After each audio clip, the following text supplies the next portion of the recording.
आणि ते काही गुंडांनी आपसात मारामारी केली। जे काय समजलं त्यावरून गोपीचंद पळकर यांना मारण्याचा प्रयत्न होत होता।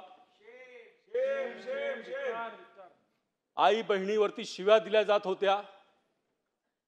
जर विधान भवनात आमदारांवर हल्ला होत असेल तर ही चिंतेची बाब आहे अध्यक्ष म्हणून सखोल चौकशी झाली पाहिजे आणि याच्यावरती त्वरित लक्ष घालून आपण ॲक्शन घ्याल अशी अपेक्षा आहे। मंत्री महोदय, त्वरित प्रकरणाची चौकशी करावी आणि त्याच्यावर तात्काळ कारवाई करावी। होय अध्यक्ष महोदय।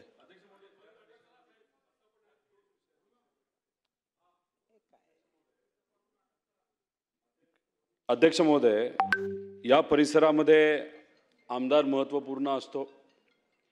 अध्यक्ष महोदय, काही लोक बाहेरून येऊन जे आमदार नाही कुणी नाही कार्यकर्ते समजा, त्या कार्यकर्त्यांनी आपल्या सेशनमध्ये आपल्या विधिमंडळामध्ये असणाऱ्या एका आमदारावर म्हणजे नितीन देशमुख जे आपले आमदार आहेत त्यांच्यावर त्या ठिकाणी हातापाई झाली, त्यांना तिथं मारलं। अध्यक्ष महोदय, कुणी का पलीकडचे लोक असो, कुठलाही आमदार असो, आमदाराला प्रोटेक्शन करणं ही आपली जबाबदारी आहे अध्यक्ष महोदय। त्यामुळे याच्यामध्ये आपण लक्ष घाला। नितीन देशमुखांना कुणी मारलं, कुणी हातापाई तिथं केले अध्यक्ष महोदय, याचा त्या ठिकाणी आजच्या आज त्याच्यावर आपण लक्ष देऊन त्या व्यक्तीवर कारवाई करणं अध्यक्ष महोदय महत्त्वाचं आहे।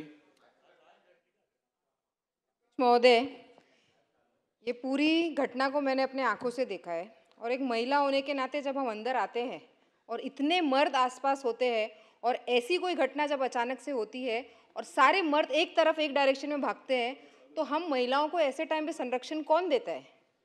हमारे साथ हमारा एक लौता पीए होता है जो शीश शीश करके आगे लोगों को हटाते जाता है, लेकिन आज जो स्पीड में लोग अंदर घुस रहे थे, इतने लोग, कम से कम मुझे लगता है पत्रकार कम से कम 50 एक पत्रकार घुस गए। पूरे फर्स्ट फ्लोर पे जितने लोग थे या पूरे लॉबी में जितने लोग थे 101 लोग थे।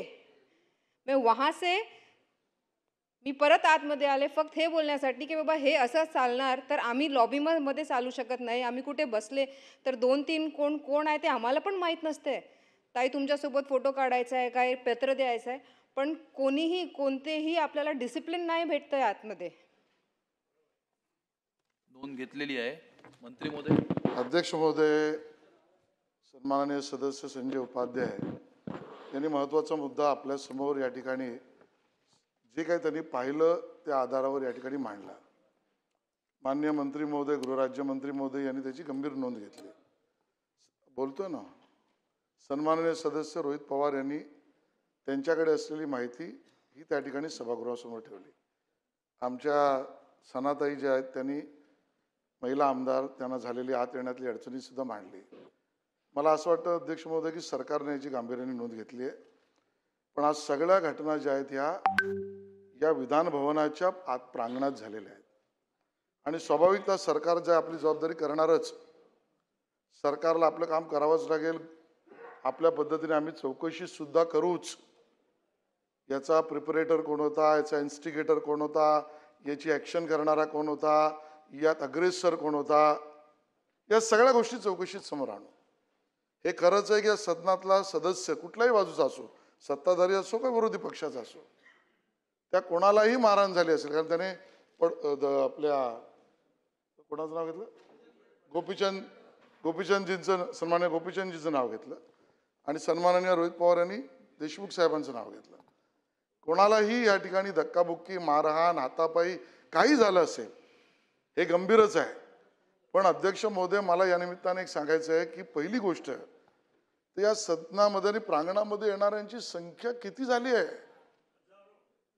आपण या विषयावर काही निर्देश दिले पाहिजेत। माझी विधानसभा अध्यक्षांना पण विनंती आहे। आणि मग कुठलाही सदस्य असो, मंत्री असो, आमदार असो, तो पॅसेजमध्ये गेला तर फोटो काढणार आणि त्याला घेरणारे इतकी लोक असतात।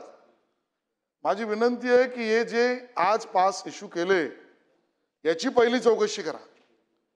नंबर 2, त्यात बैठका सोडून, संयुक्त बैठका सोडून, ज्यांचा विषय आहे ते सोडून, ज्यांना बोलवलं गेलंय ते सोडून अन्य कोण जे आले त्यांच्यासाठी पास इश्यू करायला ज्यांनी त्या ठिकाणी अर्ज केला असेल त्यांच्याकडनं माहिती घ्या की नेमकं कशासाठी कोणाला काय बोलवलंय। नंबर 3, कुठेतरी वेळ आली आपल्याला हे मोबाईल आत आणायला सन्माननीय सदस्य आणि अधिकारी सोडून आता बंदी घालावी की काय, बंदीचे समर्थक आम्ही नाही आहोत, पण जो येतो त्या मोबाईलमुळे फोटो काढायला येतो आणि त्या मोबाईलमधला फोटो काढण्याच्या भानगडीत सुद्धा इतक्या गोष्टी होत आहेत. नंबर 4, ताई म्हणाल्या त्या एखाद्या महिला सदस्याला सुद्धा भीतीचं वातावरण वाटलं असेल. ती घुसलेली मंडळी कोण होती? घुसलेली होती. आणि म्हणून मग या ठिकाणी झालेला जो प्रसंग आहे, माननीय अध्यक्षजी आले,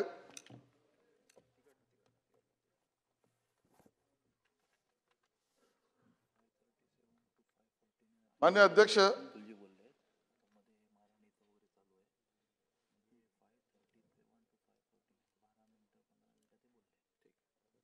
आपल्या निर्देशाची आम्हाला अपेक्षा आहे.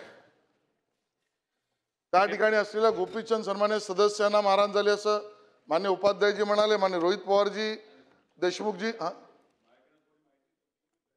बरं, जी माहिती असेल तुम्ही करेक्ट करा. नाही, पण याच्यावर माझी विनंती आहे, माझं ऐकून घ्या अध्यक्ष महोदय. या सदना प्रांगणामध्ये येणारी लोक किती आहेत, त्यांना काय आवश्यकता असते, इतके पास इश्यू करण्यामध्ये कोणाची मागणी असते, बैठका कार्यक्रम सोडूनचे येणाऱ्या लोकांना आपण थांबवू शकतो का, हे मोबाईल आपल्याला किती आवश्यक आहेत. आणि मग यातना सदनात होणाऱ्या चर्चांवर बाहेर हातापाईपर्यंत प्रकरण जाणार असेल, आपण याची गंभीर नोंद घेऊन याच्यावर चौकशी करून दोषींवर कारवाई करण्याचे निर्देश द्या. ठीक आहे, ही माझी विनंती आहे. ठीक आहे. नाही बस, हे पुढे नाही, थांबा जरा. सांगतो अध्यक्ष महोदय, माझ्याकडनं चुकीची माहिती देण्यात आली. पायऱ्यांवर गोंधळ झाला. तिथे एक पास घेऊन आलेला जो नितीन देशमुख नावाचा व्यक्ती होता, माझ्याकडे माहिती जी आली की नितीन देशमुखांना मारहाण झाली.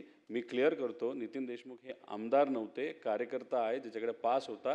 तिथं बाचाबाची झाली. पण शेलार साहेबांनी जो मुद्दा मांडला तो खरा मांडला, चांगला मांडला, ताईंनी सुद्धा मांडला. त्यामुळे त्याच्यावर म्हणजे ह्या सगळ्या वातावरणावर, एवढ्या गर्दीवर, एवढी लोक इथे असतात, त्याच्यावर तुम्ही एक आदेश काढून अशी मारामारी इथं तरी होऊ नये, कारण त्याची चर्चा आता अख्ख्या महाराष्ट्रामध्ये चुकीच्या पद्धतीने सुरू झालेली आहे. संदर्भातला संपूर्ण रिपोर्ट मी मागितलेला आहे. काय नेमकं घडलंय त्याची संपूर्ण माहिती माझ्याकडे आल्यानंतर उचित कारवाई मी करेन.